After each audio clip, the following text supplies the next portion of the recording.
Good morning po sa inyong lahat at ito nga pang aking Himalayan Mulberries.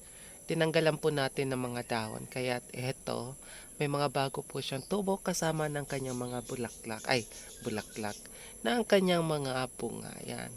At ito nga po yung mga nauna na tinanggalan natin ng mga dahon. Nung tumubo po siya doon sa mga dormant buds, may kasama na po siyang bunga. Ganito po kahaba ang bunga ng Himalayan. Pero minsan tinatawag po itong Pakistan Mulberry. Hindi ko alam. Bahala na. Basta binili ko po ito ng galing sa Cebu or Visayas. Ay Himalayan Mulberry po yung kanyang tawag. Ayan. Mahaba. Mga ilang araw po nito. Hinog na po yan. Yung iba, ayan, nagsisilabasan pa lang yung mga dormant buds niya. Sana may mga kasama po siyang bunga.